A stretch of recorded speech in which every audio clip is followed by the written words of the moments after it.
আসসালামু আলাইকুম মুসলিম মিল্লাত। আজকে আমি আপনাদের মাঝে ইব্রাহিম আলাইহিস সালাম ও সারা আলাইহিস সালাম ও দুশ্চরিত্র শাসকের সত্য ঘটনা বলবো। আবু হুরায়রা রাদিয়াল্লাহু তাআলা হতে বর্ণিত, তিনি বলেন, ইব্রাহিম আলাইহিস সালাম 3 বার ছাড়া কখনো মিথ্যা বলেননি। তন্মধ্যে 2 বার ছিল আল্লাহ তাআলার ব্যাপারে। তার উক্তি ছিল, আমি অসুস্থ, এবং তার অন্য এক উক্তি, বরং এই কাজ করেছে, এই তো তাদের বড়টি। বর্ণনাকারী বলেন, একদা তিনি ইব্রাহিম আলাইহিস সালাম এবং সারা আলাইহিস সালাম অত্যাচারী শাসকগণের কোনো এক শাসকের এলাকায় এসে পৌঁছালেন। তখন তাকে খবর দেওয়া হলো যে এই এলাকায় জৈনক ব্যক্তি এসেছে, তার সঙ্গে একজন সবচেয়ে সুন্দরী মহিলা আছে। তখন সে তার নিকট লোক পাঠালো। সে তাকে নারীটি সম্পর্কে জিজ্ঞাসা করলো, এই নারীটি কে? সে উত্তর দিলেন, মহিলাটি আমার বোন। অতঃপর তিনি সারার নিকট আসলেন এবং বললেন, হে সারা, তুমি আর আমি ব্যতীত পৃথিবীতে আর কোনো মুমিন নেই। এ লোকটি আমাকে তোমার সম্পর্কে জিজ্ঞাসা করেছিল, তখন আমি তাকে জানিয়েছি যে তুমি আমার বোন, কাজে তুমি আমাকে মিথ্যা প্রতিপন্ন করো না। অতঃপর বাদশা সারাকে আনার জন্য লোক পাঠালো।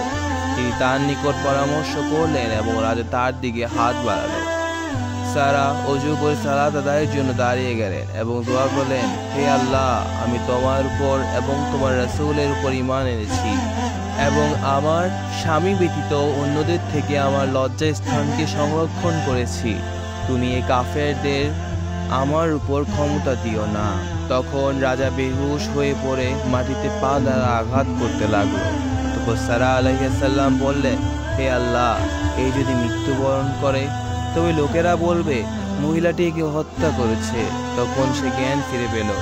এই ঘটনা আরো 2 বার বা 3 বার ঘটা পর রাজা তার এক দারোয়ানকে ডেকে বলল, তুমি তো আমার নিকট কোনো মানুষ আনোনি, বরং এনেছো এক শয়তান।